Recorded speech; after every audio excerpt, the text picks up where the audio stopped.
దేవుడు లైఫ్లో అప్పుడప్పుడు మనం పరీక్షిస్తున్నందులో సందేహమే లేదు. ఫస్ట్ టైం నేను కూడా లైఫ్లో ఎక్స్పీరియన్స్ చేశాను. స్వయంభు వినాయకుడిని బిక్కువోల్లో దర్శనం చేసుకున్న తర్వాత పక్కనే మామనాడు దగ్గర అద్దాల మేడ అని పిలిచే శ్రీ సూర్యనారాయణ స్వామి టెంపుల్ చాలా ఫేమస్ అని అయితే విన్నాము. సో ఆ గుడికి వెళ్లే ముందు తినేసి వెళ్దాం, టైం ఆల్రెడీ 2 అయింది కదా అని చెప్పి అనుకున్నాం. బట్ అంత పెద్ద ఊర్లో కూడా ఒక హోటల్, ఒక రెస్టారెంట్ ఏమి కనీసం ఒక్కటి కూడా మాకు దొరకలేదు అనమాట తినడానికి. సో ఇంకా తినకుండానే గుడికి అయితే వెళ్ళాం. బట్ వెళ్ళిన తర్వాత అక్కడ అన్నదానం జరుగుతుంది. సో నిజంగా దేవుడు మాకు ఆ రోజు అన్నప్రసం రూపంలో ఆ రోజు మాకు ఎక్కడ దొరకనివ్వకుండా డైరెక్ట్ గా దేవుడి దగ్గరకు వచ్చి తినేలా చేశారు అనమాట. చూడండి, అసలు దేవుడు మాయ అంటేనే, అసలు దేవుడు అంటేనే మాయ కదా. అసలు ఆ రోజు మేము ఫుడ్ దొరకదు అనుకున్నాం. లాస్ట్ టైం నేను పెట్టిన రీల్లో లొకేషన్ ఎక్కడ బాగుంది గుడి అని చెప్పి అయితే అడిగారు. ఇది బిక్కువోల్ దగ్గర 2 km దూరంలో మామనాడ్ దగ్గర అయితే ఉంటుంది. అండ్ గుడి ఆర్కిటెక్చర్ నిజంగా చాలా బాగుంటుంది. అటు ఇటు పెద్ద గోపురాలు ఉండి, సో మిడిల్లో ఒక చిన్న గోపురం అయితే ఉంటుంది. అండ్ ఆ పెద్ద గోపురం కూడా మొత్తం 10 floors అయితే ఉంటది. అండ్ గుడి ఆర్కిటెక్చర్ అయితే అసలు సూపర్ ఉంటుంది. అసలు ఇన్కేస్ తప్పకుండా వెళ్ళండి మీరైతే మాత్రం కుదిరితే.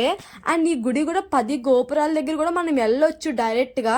అంటే మెట్లుంటాయి ప్రతి గోపురానికి.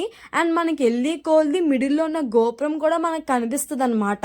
అండ్ ఇది కూడా 1975లో ఎప్పుడో గుడి కట్టారంట. అండ్ ఈ చుట్టుపక్కల ఈ గుడి ఉండడం నిజంగా చాలా లక్కీ.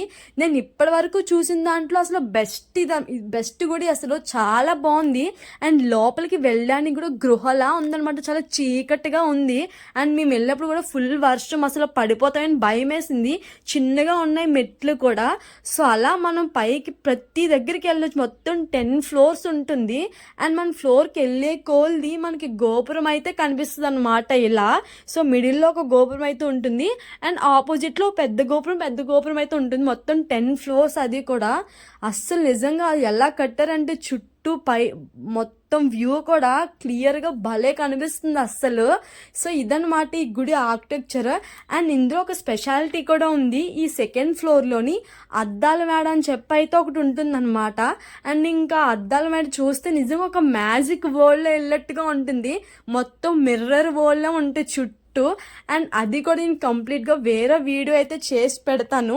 అసలు ఏంటి ఫేమస్ అద్దాల మేడ ఎలా డిజైన్ చేశారు అంటే కంప్లీట్గా అది ఒక మంచి కాన్సెప్ట్ అనమాట. ఒక మ్యాజిక్ లా ఉంటుంది. సో అది కూడా నేను నెక్స్ట్ వీడియోలో అయితే చేసి చూపిస్తాను అద్దాల మేడ గురించి. బట్ అస్సలు మిస్ అవ్వద్దు ఆ వీడియో మాత్రం.